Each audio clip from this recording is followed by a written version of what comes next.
Hello everyone, this is Ankita.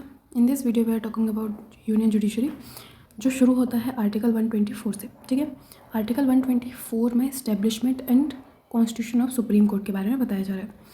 अब first thing आती है हमारी फर्स्ट क्लॉज, जिसमें कहा जा रहा है जो इंडिया होगा उसके लिए एक सुप्रीम कोर्ट होगा। There shall be a supreme court of India consisting of CJI and until parliament by law prescribe a larger number of not more than 7 other judges।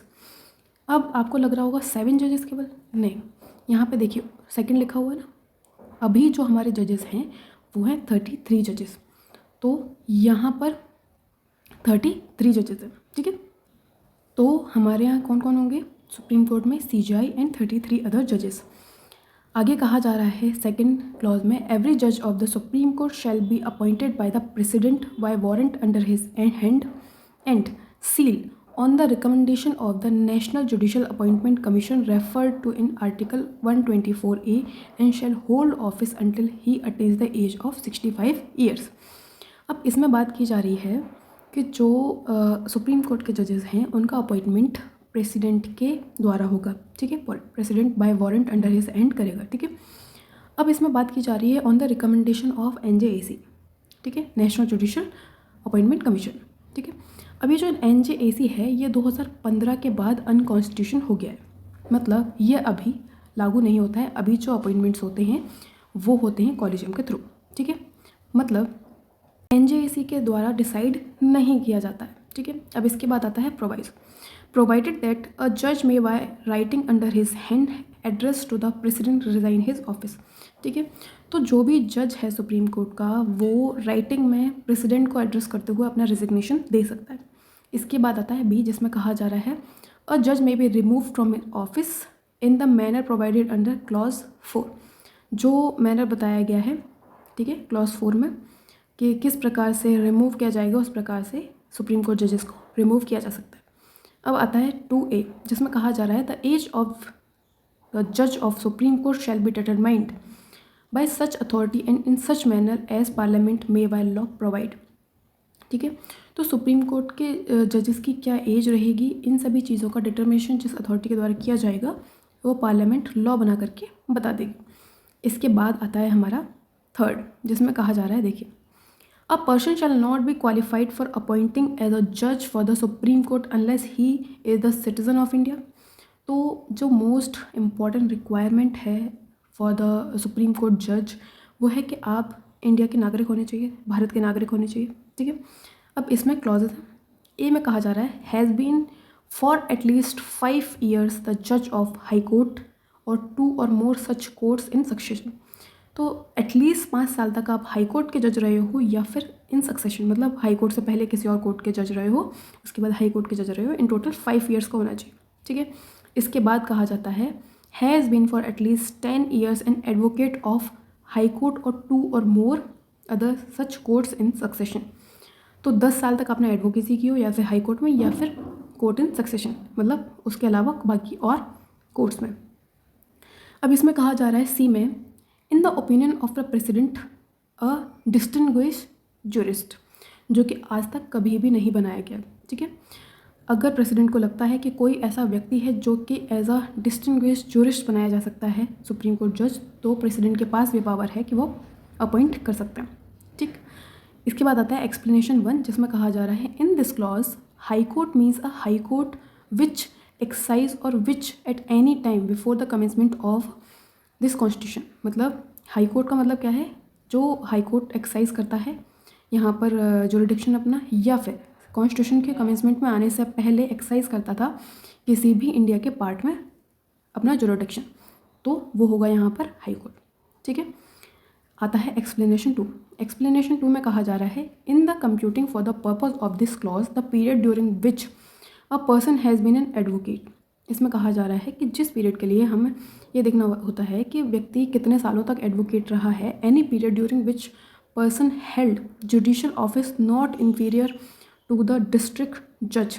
ठीक है, अगर एक व्यक्ति एडवोकेट था, उसके बाद वो डिस्ट्रिक्ट जज के नीचे का किसी भी लेवल पर जज बन गया है और वो जज रहा है उस टाइम तक, तो अगर हम 10 साल का वो काउंटिंग देखेंगे तो वो जो जज वाला टाइम होगा वो भी हम एज एन एडवोकेसी काउंट कर सकते हैं, ठीक है। इसके बाद आता है क्लॉज 4, जिसमें हमें ये देखना है कि किस प्रकार से रिमूव किया जाएगा जजेस को। अ जज of supreme court shall not be remove from his office, तब तक रिमूव नहीं किया जाएगा except by an order of the president, जब तक प्रेसिडेंट का ऑर्डर ना मिल जाए, ठीक है। पास्ड आफ्टर, और जो प्रेसिडेंट का ऑर्डर है वो कब आएगा? प्रेसिडेंट का ऑर्डर तब आएगा जब एड्रेस किया गया हो each house of the parliament, मतलब लोकसभा और राज्यसभा दोनों के द्वारा, ठीक है, जिसको सपोर्ट किया हो bye the majority of total membership, जितनी भी मेंबरशिप है दोनों हाउसेज में उनकी टोटल मेंबरशिप के द्वारा उसको सपोर्ट किया गया हो, and by the majority not less than 2/3 of the members of the house present and voting has been presented to the president in the same session, ठीक है। सेम सेशन में president को भी उन्होंने दिया हो कि भाई ये रिमूव करना है, on the ground of proved misbehaviour and incapacity. ये जो ग्राउंड्स हैं ये ध्यान रखने, ठीक है। क्या क्या हैं ग्राउंड्स हैं आपके प्रूव्ड मिसबिहेवियर एंड इनकेपेसिटी, ठीक। इसके बाद आता है 5, जिसमें कहा जा रहा है पार्लियामेंट में by law regulate the procedure for the presentation of an address और for the investigation and proof of the misbehaviour incapacity of जज अंडर क्लॉज 4। पार्लियामेंट लॉ के द्वारा से इसका जो प्रोसीजर है कि किस प्रकार से प्रेजेंट किया जाएगा, किस प्रकार से चीज़ें चलेंगी, उसको रेगुलेट कर सकता है, ठीक है। किस चीज़ के लिए? मिसबिहेवियर और इनकेपेसिटी को इन्वेस्टिगेट करने के लिए। अब आता है 6, जिसमें कहा जा रहा है, देखिए, every person appointed to be a जज of supreme court shall before he enters upon his office make and subscribe before the president or some other person appointed in this behalf by him an oath or affirmation according to the form set out for the purpose of 3rd schedule. तो जिस भी व्यक्ति को जज बनाया जा रहा है, क्या होगा? जिस भी व्यक्ति को जज बनाया गया है वो आएगा और अपने ऑफिस में एंटर करने से पहले मेक करेगा या सब्सक्राइब करेगा। ये दोनों चीज़ें क्यों? ओथ और अफर्मेशन के लिए, ठीक है। या तो फिर ओथ करेगा वहाँ पर, या फिर सब्सक्राइब करेगा अफर्मेशन को, ठीक है। किसके सामने? प्रेसिडेंट के सामने, या फिर किसी ऐसे व्यक्ति के सामने जिसको प्रेसिडेंट ने अपॉइंट किया था इसी पर्पस के लिए, ठीक है। अब आता है 7th, no person who has held office as a जज ऑफ सुप्रीम कोर्ट, ठीक है, shall placed or act in the court or before any authority within the territory of India. तो जो भी व्यक्ति एज अ सुप्रीम कोर्ट जज काम किया हुआ है पूरे टाइम पर, वो व्यक्ति एज एन एडवोकेट या किसी भी कोर्ट में किसी भी अथॉरिटी के सामने as an authority, as an attorney वो प्लीड नहीं कर सकता है, ठीक है।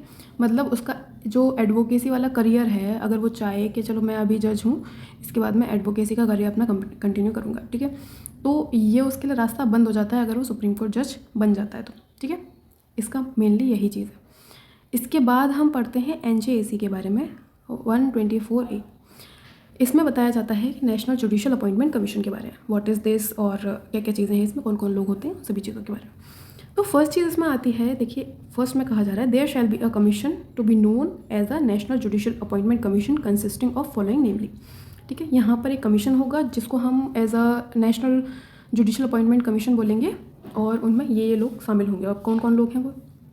First, CJI as a chairperson ex officio, ठीक है। CJI होंगे, एज अ चेयरपर्सन रहेंगे उस कमीशन के, ठीक है।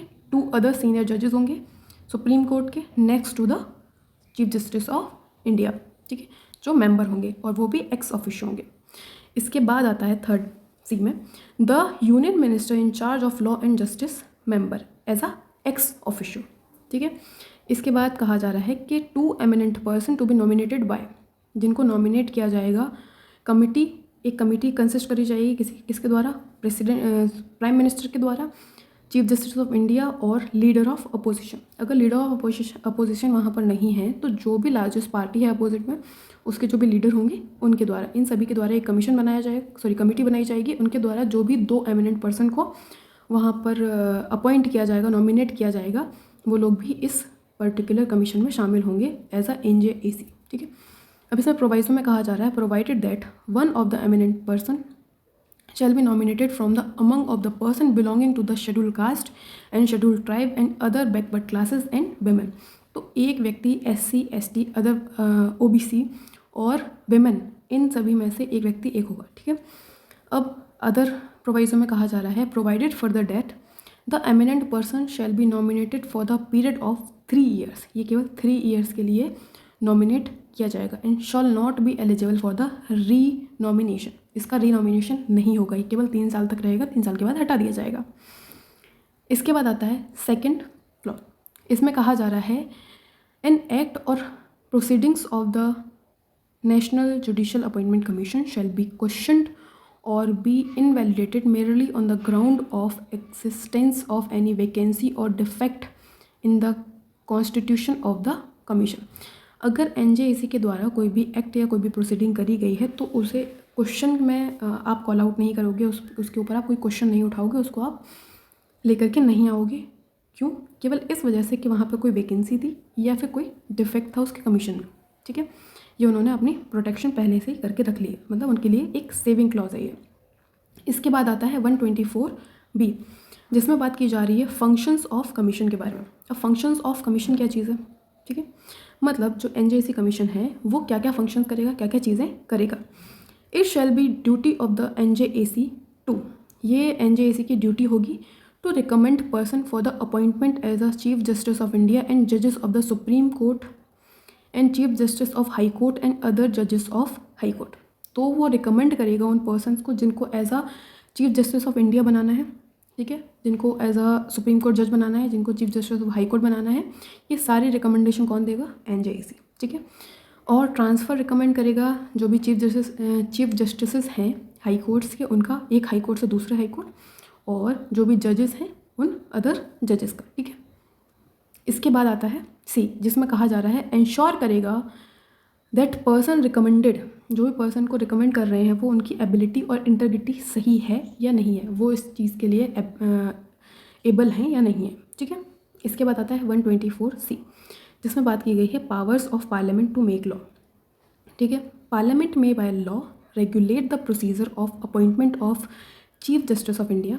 पार्लियामेंट लॉ बना करके जो प्रोसीजर है सीजेआई को बनाने का, ठीक है, और बाकी अदर जजेस को, जो सुप्रीम कोर्ट के जजेस हैं या फिर chief justice of high courts हैं, उनको बनाने का जो पावर दिया हुआ है कमीशन के पास, उसको रेगुलेट कर सकता है। ठीक है, और जो उसके फंक्शंस हैं उनको डिस्चार्ज करने के लिए जो भी मैनर होता है कि किस प्रकार से किया जाएगा, वो सारी चीज़ें भी वहाँ पर बाय लॉ बना करके वो रेगुलेट कर सकते हैं। ठीक है, अब आता है आर्टिकल 125, जिसमें सैलरीज़ के बारे में बात की जा रही है जजेस की। ठीक है, तो इसमें स्पेसिफिकली बात की जाती है there shall be paid to जजेस of supreme court such salary as may be determined by the parliament. ठीक है, तो सुप्रीम कोर्ट जजेस को वो सैलरी दी जाएगी जो कि डिटरमाइन कर दी जाएगी पार्लियामेंट के द्वारा।